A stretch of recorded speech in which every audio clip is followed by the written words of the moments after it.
First of all, I will just briefly introduce translation into the second language, to say a few words on translation into the second language, and we'll come back to that at the end in the conclusion. And then I will provide an overview of corpus, resources, and tools for teaching translation, for learning translation, actually, into the second language, but more in general, corpus, resources, and tools are available for translators and language learners as well. And then I will present sample translation activity. You can take it as a case study. This is something I did with my students at the University of Perugia, which are actually not students of translation, but language learners in general. And based on that, I will say a few things on the role of corpora while you are translating to the second language, and the role, the implication that using corpora and corpus resources and tools for translating into the second language for the role of students and the role of teacher, and finally some conclusions. So translation to the second language. First of all, the main question perhaps is translation to the second language to be avoided? Because this is somewhat, both in professional and lay ambiences, this is often assumed that people should not translate into their second language. They should only translate into their first language. But we find that translation into the second language is a standard practice in translator training, and there are a lot of textbooks and manuals about translating to the second language. And it's also an actual professional practice. That is, a lot of people translate into their second language, and sometimes even the third or fourth language. And it is also an actual practice in language learning environments.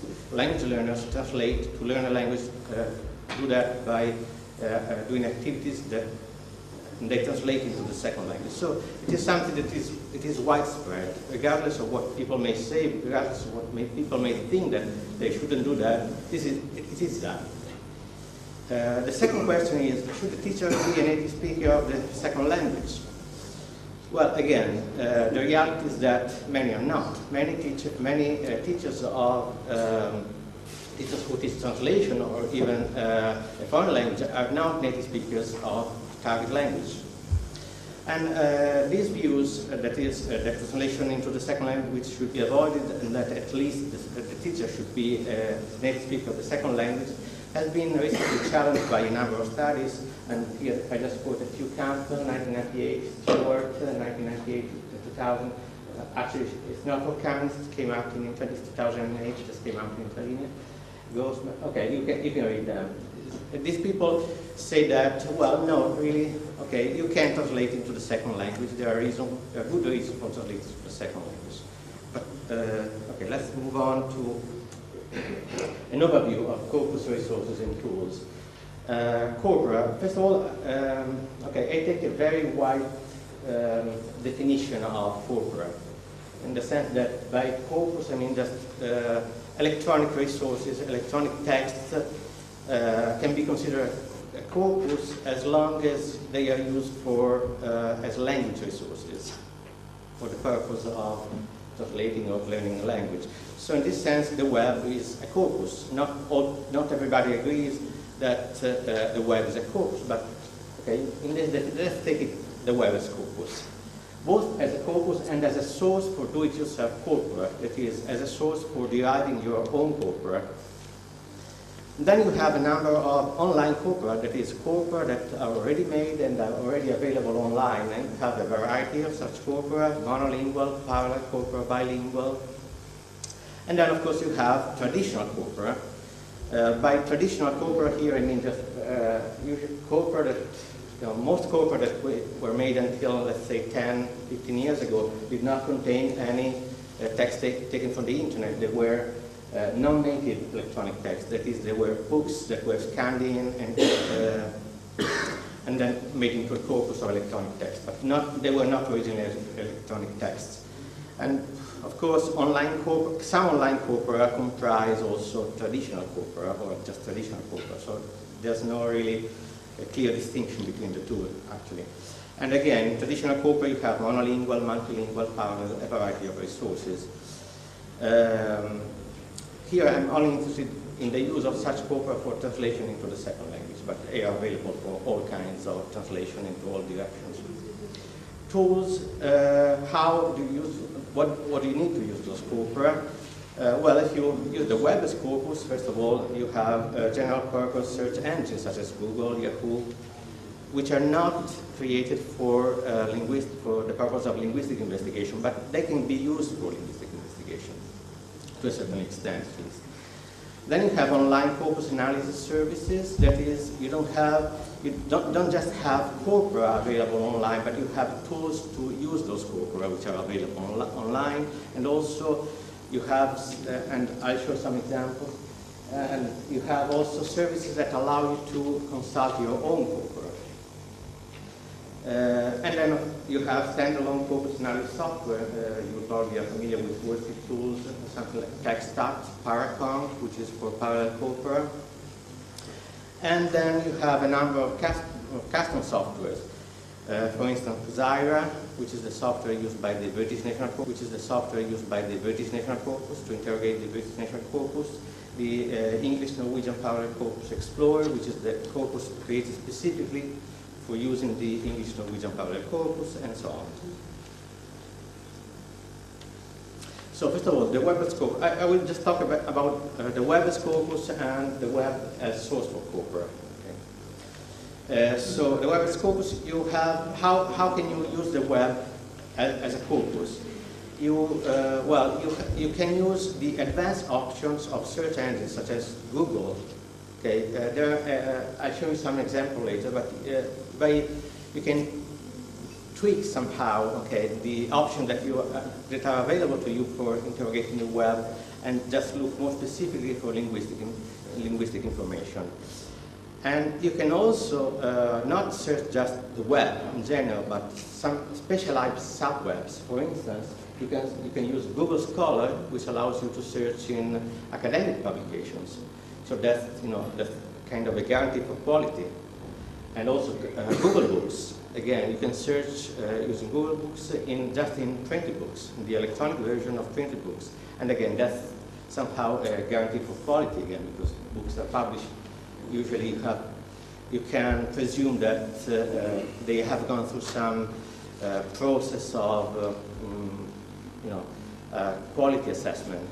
Whereas if you have, if anybody can publish their text on the web, and you don't know what is there.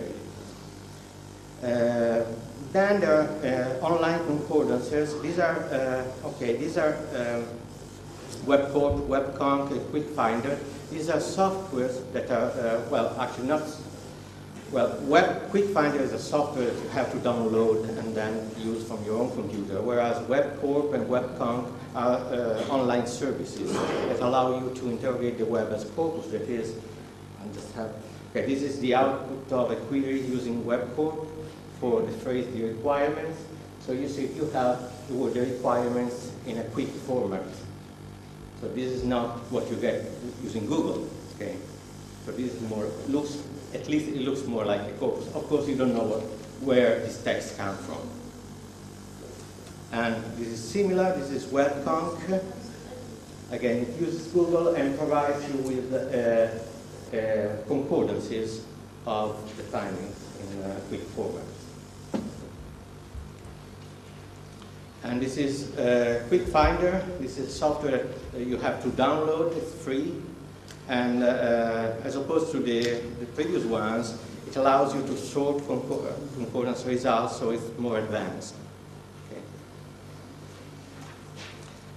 The web as a source for do-it-yourself corpora.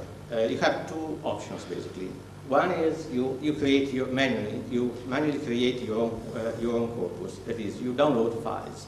So it's kind of laborious. You have to go through a long process. You have to search for text, assess whether they are good text or bad text, and then you individually download each one of them. You have to clean them because you have to take out what belong really to the text, but it's part of the internet presentation.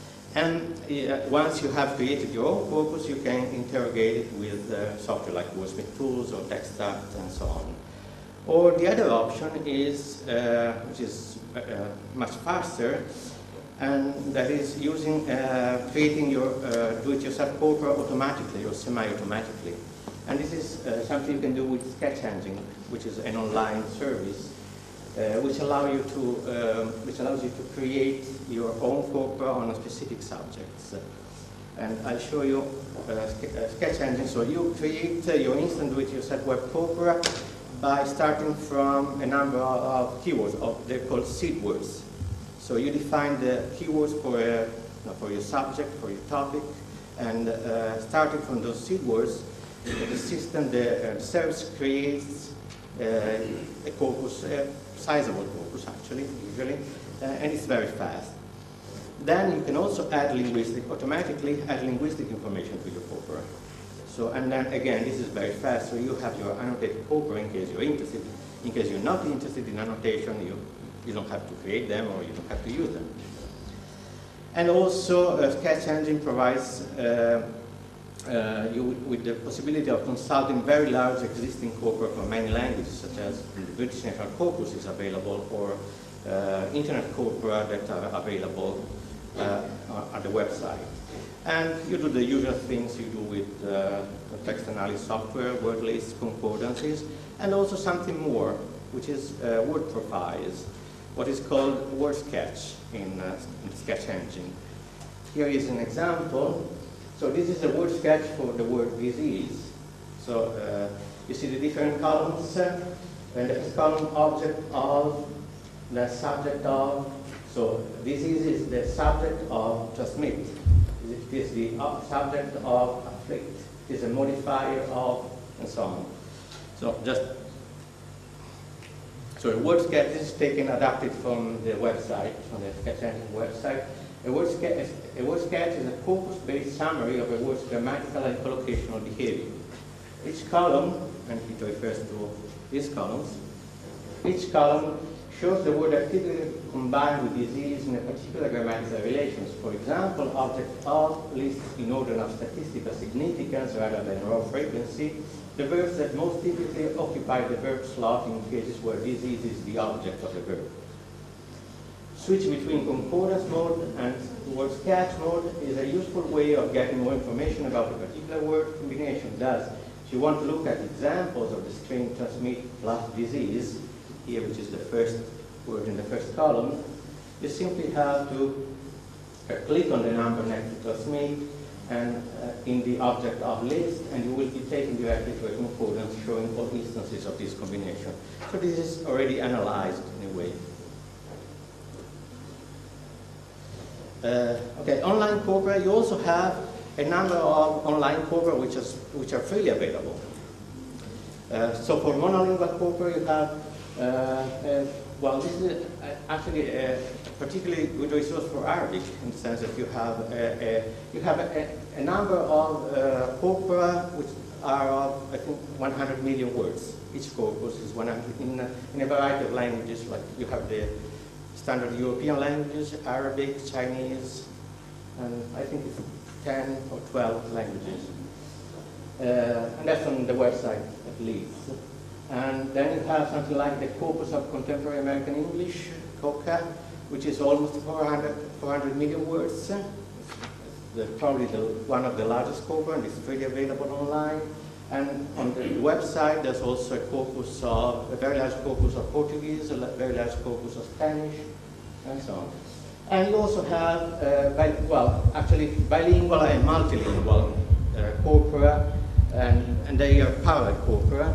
So you have Opus. I'll show you what Opus is. It's again, it's freely available. You can just go to the website and consult the concordances. Compara, which is a corpus of English, Portuguese, and so on. You have a number of resources, really. So this is the internet corpora list. Now, this is the interface. So query internet corpora. So you see you have all the languages there. So, and then you can set parameters for your query. So how, the length of the context, whether you want to sort them according to the words to the right or to the left, and so on. The usual things you do with your concordancer. And okay, I did an experiment. I tried with Arabic, and I'm not going to try to pronounce it, but okay, I put the transliteration below, but you can read better than me. Okay, so, and this is what you get. Okay, so if you click on envia richiesta, that means submit. Okay, that button up there. So this is what you get.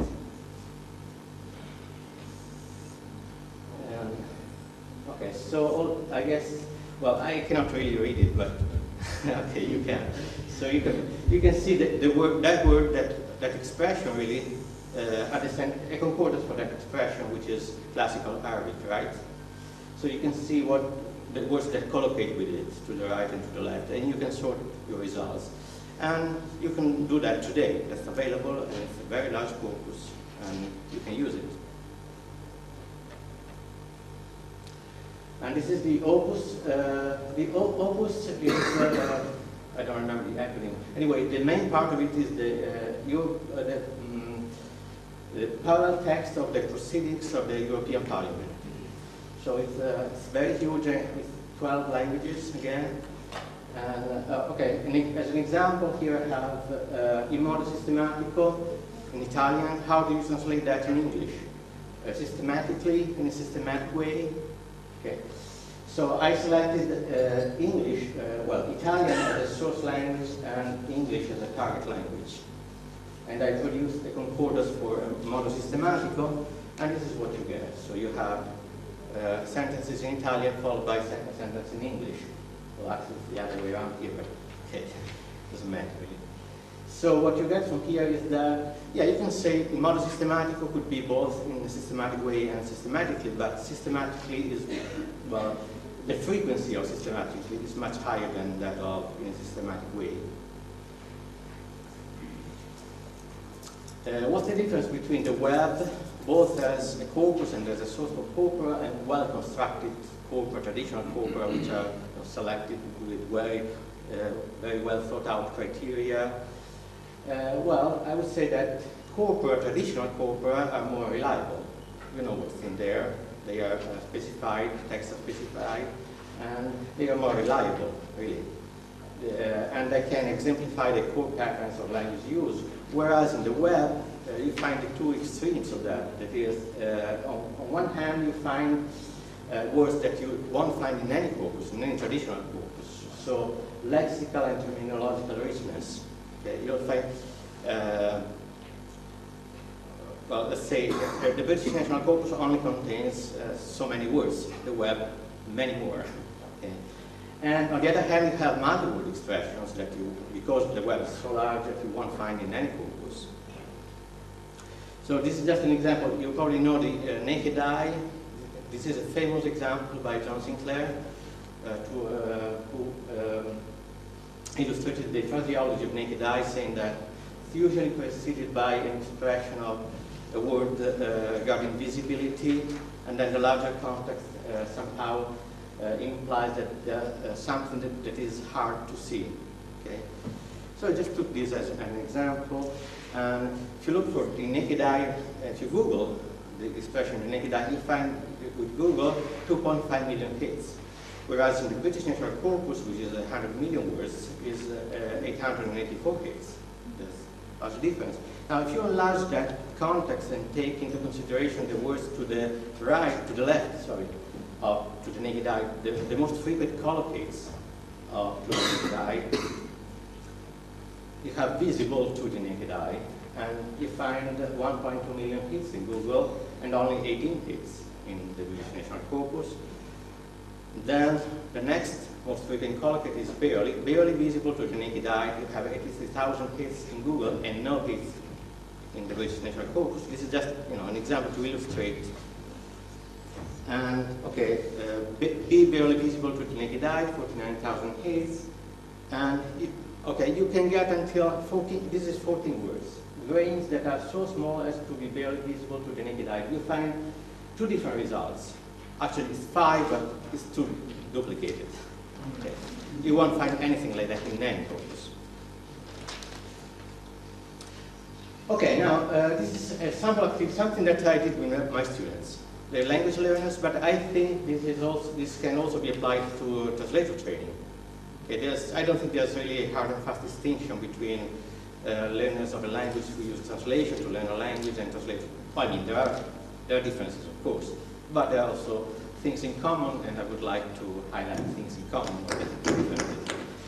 So what I did was I asked them to revise the output of an online machine translation system. And okay, that goes back to the question that was asked this morning about the usefulness of machine translation. This is one use of machine translation, just to use it partly to teach languages and to teach translation as well. So I asked my students to revise the output of an online machine translation system, and they could choose their source text, which was related to their specialty, so history, economics, politics. Usually was a specialized text. And as tools for revision, they could use dictionaries, of course. I mean, they could use anything they wanted, but they mostly use dictionaries, both online dictionaries and paper dictionaries, and of course, corpus resources and tools. And I tried to teach them how to use corpus resources and tools. So this is an example. This is a text about the history of the United States. And it has just one Italian sentence. I puritani della nuova Inghilterra furono i primi fra tutti i coloni inglesi d'America a lavorare in modo sistematico, sì, in modo sistematico, it comes from here. Una teoria originale dello Stato e della società. Then you have the output of the machine translation system. And you have I'm not going to read, but you have in green two words that were not translated by the machine system. They were left untranslated in Italian. Okay? So they're probably not in the dictionary of the machine translation system. And then you have in, what color is that, orange? Okay, originate them. Anyway, that's originale, the machine translation system took it as a verb plus direct object instead of an adjective. So anyway, the students immediately spotted that, and they tried to, revise that. But what we did together, this is something we did together. We used all those resources that I listed before, except for Sketch Engine. We didn't use that at that time. But this is the final version, the final revised version we came up with together. So we agreed on this final version. And as you can see, I left in black on those words that were not changed from the machine translation system, but that is what, 20%, maybe 15%. Okay. So, for instance, let's take I puritani della nuova Inghilterra. Okay. The final solution, the final version, was New England Puritans. But in order to arrive to that, the students tried many different possibilities in the sense, do you need the article? You put the article before New England Puritans. So is it the New England Puritans, or is it Puritans of New England, with or without the article? Or is it the New England's Puritans, with or without the article? And of course, they did not find any instances of the New England's Puritans. Okay. But they found some of the other versions, but eventually just on sheer quantity, you find many more instances of New England Puritans than you find of the rest. So eventually we decided that, okay, that's a good translation. So how did the student work? Well, they started from, they assumed that something was wrong with the machine translation, of course. So they had doubts about the outcome. And usually those doubts were about words and expressions they didn't know. Okay? So they had translated English words that they didn't know. So they checked whether those were the right words. Or sometimes also another source of doubts was where they had something that they perceived were too little renderings of the Italian. So a word-for-word translation, they thought, well, maybe there's something wrong. It's very hard to find a word-for-word translation, so they checked that. So this is, as one student put it, this is in a commentary that one student wrote. In some cases, it was just a matter of verifying the accuracy of the machine translation output, whereas in others, there were good reasons to improve the overall quality of the text. And this is one student.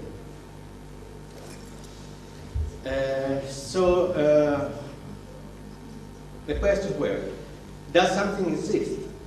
Okay, they checked on the web and various corpora to see whether an expression actually existed. Did somebody else use this expression before? How many people used that? Okay. And then they looked for alternatives. Sometimes they had something that looked like a good translation, but maybe there could be something better. So either their doubts were confirmed by using corpora, or they were disconfirmed. So either the machine translation system was right or it was wrong. In both cases, they learned something. They learned something that they didn't know before. Specific terminology, I put that there because a lot of times they found that the machine translation systems were pretty accurate as far as specific terminology goes. But in order to come up with a good translation, you need to ask the right questions, right? Formulate your queries properly using corpora, and analyze your results successfully, of course. So just a few examples from the work of the students. So this is, of course, the output of a translation by a machine translation system. So in Italian you had esercitare un effetto. Okay? So the translation was, by the machine translation system, was exercise an effect. So, the longer sentence was globalization, exercise, la globalizzazione esercita un effetto sulla distribuzione del reddito. So the machine translation output was globalization exercises an effect on income redistribution. And the student was not sure that that was a good translation. So he just Googled exercise an effect, and of course he found no results. It doesn't exist in English. It doesn't work. So what did he do? He looked for an effect, just an effect, and found that something can have or produce an effect on something else. So eventually he chose globalization has a number of effects on income redistribution. The central theme of the debate, okay, one student thought that this was too little, because Italian is il tema centrale del dibattito. So, the central theme of the debate, no, there must be something wrong. No, it's fine, okay. He searched with Google and found many results for the central theme of the debate, and also looked for in the European Union proceedings parallel corpus, and the Italian-English parallel corpus, and so that many times il tema centrale del dibattito found, that was used many times, and many times it was translated as the central theme of the debate. So in that case, the machine translation was right. And again, this is something that the student didn't know before. Processi economici, third example, processi, in this case, economici in corso. Okay, the output of the machine translation was economic process Corsican. Okay, you probably know where it comes from. Okay, Corso, like Corsica from the French island. Okay, so that's an obvious mistake, but what the student did was he looked in the contemporary corpus of American English for processes, and found out that a very frequent collocate of processes is ongoing. So he ended up translating it with ongoing economic processes. And also he looked at the sources of these concordance lines, and saw that in many cases ongoing processes was attested in comparable text, that is, texts which were comparable to the text he was translating from Italian into English. La diffusione di nuove tecnologie. So is it the spread of new technologies? Okay, this was the translation by the machine translation system. And, okay, the student looked for in Google, and it is an effective expression. You can say the spread of new technologies. But she was not convinced. Okay. So she said, okay, what about diffusion? It's a cognate, diffusione, diffusion. Okay. But why can't I use diffusion? Why not?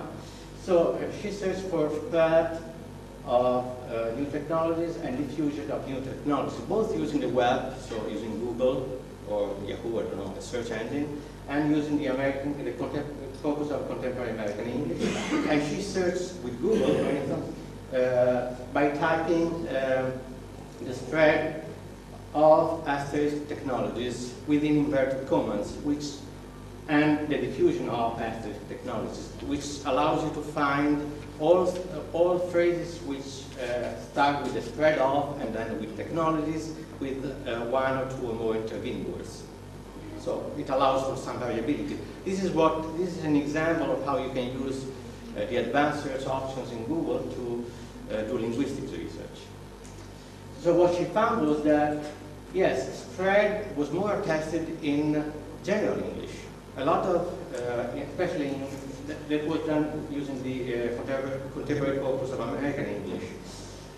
Most examples, I think like 70, 80, 90% of the examples of spread new technologies came from newspapers, general text usually.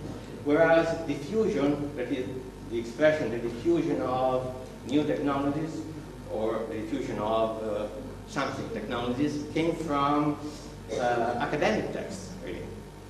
So she decided that, okay, in this case, since she was translating an academic text, then in that case the diffusion of new technologies is more appropriate than the spread of new technologies. Final example, a very requisite votare. This is taken from a text on the history of the United States. So is it have the requirements to vote? And this is the output of the machine translation system. Well, the student first looks in the dictionary. And the dictionary provides him with a number of possibilities. So you can fulfill the requirements, satisfy the requirements, comply with the requirements, suit the requirements, match the requirements. Surprisingly, there was not meet the requirements, which was what she found. What he found was the main use. Usually, you have meet the requirements. Okay? That's the most frequent collocate. And so she finally settled for that. She decided that was a good translation. So, what is the role of corpora when you translate into a second language, and perhaps more in general, when you translate or also when you learn a language? Somehow you have, the traditional grammar is you have dictionary items and combinatory rules that allow you to combine different words together. Using corpora, you have something different. You have corpora, that is a collection of text, and you have to devise rules for querying and analyzing them. So your focus here can be on language units larger than single words. So you don't look in a dictionary, you look for single words. Using a corpus, as you saw before, you can look for even very long stretches of language. And you find that you have really multiple local grammars. This is something that comes from Sinclair again. That is to say, words can have different grammars. Different words have, there's no single overarching grammar that for all the language. You have different words have different grammars. And sometimes you have also different grammars for one-word expressions, two-word expressions, three-word expressions. Each string of words, each combination of words has different grammars.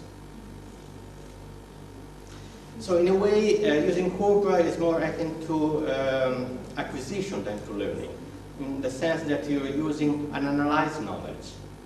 So you're not, you don't think in terms of grammatical rules, but you somehow acquire the language by being exposed to it. And this is something that is can be especially useful, perhaps not with advanced learners, but learners of which are not really keen in or not really interested in learning a foreign language grammar. But it's a different way to approach it. Of course, the traditional grammar is very useful as well. You should combine both. But in some cases, this is useful with a particular type of students. And even students who are not very interested, very motivated in learning a language can use corpora, can use the results of corpora to produce generalizations. So, for instance, this is something you won't find that in a grammar. It's not a duty. So, should you say to vote is not a duty, or voting is not a duty? Okay. And the student found that you should say voting is not a duty. Well, you can say, of course, to vote is not a duty, but voting is not a duty. It's more, let's say, native-like in a way. So, the older students, well, as Charles Avioso said before, using corpora, there's a great role for serendipity, discovery learning. And I have a quote from Cesar Bernardini here who says, a corpus is not necessarily static to provide the right answers, but constantly presents new challenges and stimulates new questions, renewing the user's curiosity and offering ample opportunity for researching aspects of language and culture.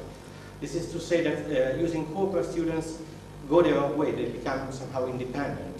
They are moved by their own curiosities, not necessarily by the teacher. And of course, the role of the teacher here is more that of a guide and a facilitator. It's not more a, say, walking dictionary. You don't expect the teacher to have all the answers. So can only native speakers of this target language be good translation teachers? And not necessarily to use corpora, because now the burden of the native speakerness or of the right answer in any way is not with a teacher, but with a corpora. And students have to find that by themselves. Also, of course, native speakers are more knowledgeable about the target language, being native speakers, but non-native speakers are more knowledgeable about the source language, so they can better understand nuances of the source language, which are, those are very important too. And they work in the same directionality of translation, that is, they work as the student works. So if a student is translating out of his or her native language, and the teacher is as well. So he or she can better understand the difficulties of translating into the second language, and is also better able to evaluate the process of translation. So there are advantages in not being a native speaker of the target language. There are also some risks in using this kind of activities. That is, students with insufficient expertise in the use of software will result in some clumsy and superfluous searches.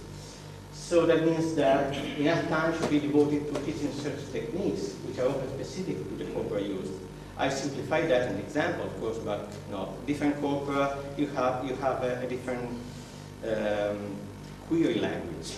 Okay? So you have to learn for each corpus. There's something, not much, but there are differences, and you have to learn those. Also, insufficient expertise in the analysis of the data, that is, in the analysis of the concordances, will result in wrong conclusions, and in turn, in bad translations. So, enough time should be devoted to teaching how to manipulate and interpret corpus data. However, you can also learn something from less successful students by working with students who are not perhaps very good learners, but you can learn from them, from their questions. Okay? When they ask something wrong, then you know that next time you have to focus on that aspect in your teaching. With this knowledge, learners are given the opportunity to discover language rules and conventions by themselves. The use of corpus resources in a translation task fosters reading and writing skills and encourages self-confidence and autonomy. And finally, teachers do not necessarily have to be target language native speakers, but rather experts in using resources, formulating queries, and evaluating findings.